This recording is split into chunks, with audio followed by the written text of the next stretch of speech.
Hello students, myself Rilal Jangir, Assistant Professor, Government College Degana.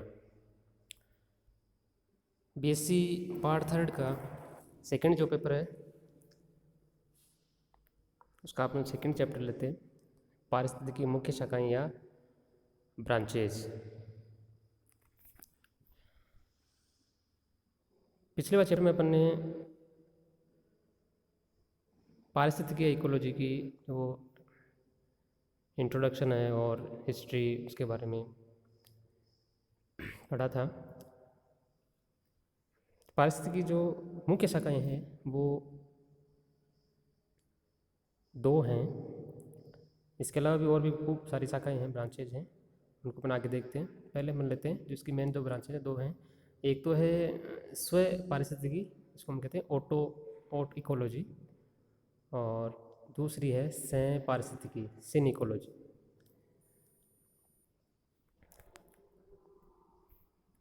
स्व पारिस्थितिकी या ओट इकोलॉजी का मतलब है जिसमें किसी एक इंडिविजुअल या किसी एक जाति का उसके वातावरण के संदर्भ में अपन अध्ययन करते हैं, उसको अपन स्व पारिस्थितिकी कहते हैं। तो इसके अंतर्गत किसी भी जंतु या पौधे की एक जाति और उसके वातावरण का अध्ययन किया जाता है। ठीक है, कोई एक जंतु ले सकते हैं, जैसे कोई भी पक्षी है, कोई मोर है, या किसी प्लांट के संदर्भ में ले रहे हैं, या किसी भी एनिमल्स के संदर्भ में ले रहे हैं। ठीक है, तो किसी एक इंडिविजुअल या किसी एक जाति का उसके वातावरण के साथ संबंध हो जाते हैं, उसको अपन स्व पारिस्थितिकी या ओट इकोलॉजी कहते हैं। दूसरी जो शाखा है वो है सह पारिस्थितिकी, सिन इकोलॉजी। ठीक है, इसमें अपन अध्ययन करते हैं विभिन्न जातियों का समूह, जिसको हम कम्युनिटी कहते हैं, समुदाय कहते हैं, जिसमें कई तरह की जातियाँ सम्मिलित होती हैं। तो उसका अपन वातावरण के संदर्भ में अध्ययन करेंगे, उसका वातावरण पर क्या प्रभाव है या वातावरण का उसके समुदाय पर क्या प्रभाव है, किस प्रकार से उसके घटक उनको प्रभावित करते हैं, वो सब किसके अंतर्गत आएंगे, सह पारिस्थितिकी या सिन इकोलॉजी में उसका अध्ययन किया जाएगा। ठीक है, तो इसके अंतर्गत एक विशेष वातावरण में निवास करने वाले विभिन्न जीव जंतुओं और पौधों के समुदायों का सामूहिक अध्ययन किया जाता है। ठीक है, कम्युनिटी का समुदाय होगा, वहाँ पर जीव जंतु पेड़ पौधे सभी होंगे, तो उन सब का वातावरण के साथ संबंधों का अध्ययन क्या कहलाएगा, सह पारिस्थितिकी कहलाएगा।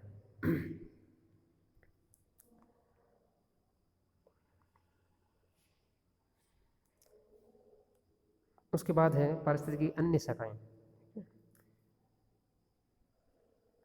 तो उसमें पहले पढ़ लेते हैं, एक है प्राणी या जंतु पारिस्थितिकी, एनिमल इकोलॉजी। यदि अध्ययन का मुख्य विषय प्राणी है, जंतु है, तो इसे प्राणी पारिस्थितिकी कहते हैं। जो जीव जंतु जो हैं उनका वातावरण के साथ संबंध का अध्ययन, उसको अपन कहेंगे जंतु पारिस्थितिकी। अब इसकी भी कई सारी उपशाखाएं हो सकती हैं, जैसे अपन स्तनधारियों का अध्ययन कर रहे हैं तो वो मेमेलियन इकोलॉजी है, स्तनधारी पारिस्थितिकी है। बर्ड्स का अध्ययन कर रहे हैं तो एवियन इकोलॉजी, पक्षी पारिस्थितिकी है। कीटों का अध्ययन कर रहे हैं, ठीक है, या अपन उन परजीवियों का अध्ययन कर रहे हैं या मनुष्य कर रहे हैं, तो सभी, ठीक है, जिस संदर्भ में इसका अध्ययन कर रहे हैं वो उसी नाम से वो शाखा जानी जाएगी। तो इसकी कई उपशाखाएं हो सकती हैं। तो इस तरह से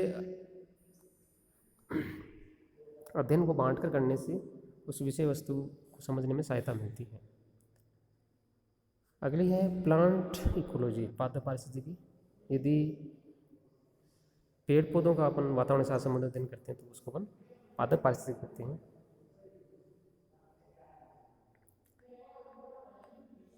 अब इसके अंतर्गत कई सारे अन्य ब्रांचेस हो सकती हैं, जैसे अपन पेड़ पौधों पर जैसे जो हानिकारक पेस्ट हैं, नाशक जीव जो है, उनका अध्ययन कर रहे हैं, या निमेटोड्स का अध्ययन कर रहे हैं। ठीक है, या पेड़ पौधों की जियोग्राफी का अध्ययन करें तो प्लांट जियोग्राफी हो जाएगी। फॉरेस्ट्री, वन विज्ञान जो है, वनों के संदर्भ में अध्ययन कर रहे हैं, या जंगल में पाए जाने पेड़ पौधे अध्ययन कर रहे हैं तो वो फॉरेस्ट्री हो जाएगी।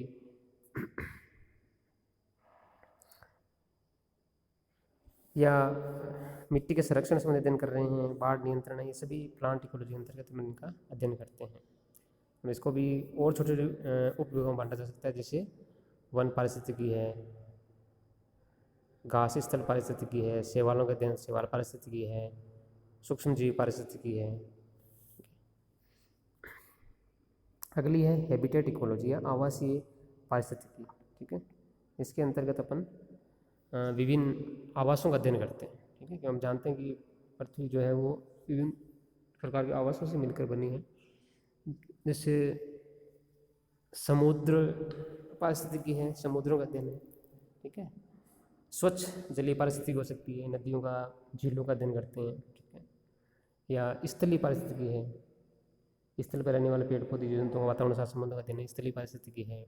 बेला संगम पारिस्थितिकी है, जहाँ नदी और समुद्र दोनों मिलते हैं उस क्षेत्र को बेला संगम कहते हैं। ठीक है, तो ये इसमें कई प्रकार की हैबिटेट इकोलॉजी के प्रकार हैं। तो उसके बाद है भूगोलीय पारिस्थितिकी, इको जियोग्राफी, विभिन्न प्रकार के जीव जंतुओं का पेड़ पौधों का पृथ्वी पर वितरण किस प्रकार से है। ठीक है, किस प्रकार की परिस्थितियाँ उनको चाहिए, किस प्रकार परिस्थितियों में वो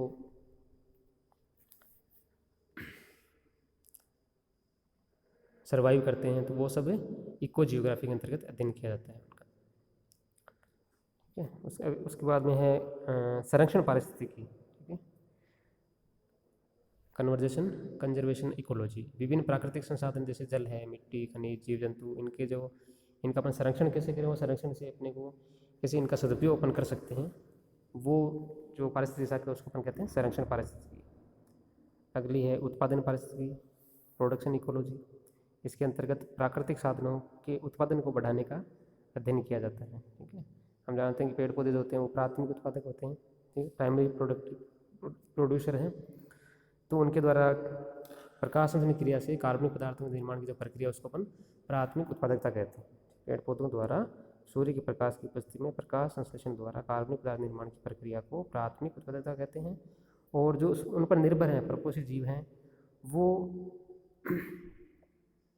प्राथमिक उत्पादन पदार्थों से फिर दूसरे जटिल पदार्थ जो निर्माण करते हैं उसको अपन सेकेंडरी प्रोडक्टिविटी या द्वितीयक उत्पादकता कहते हैं।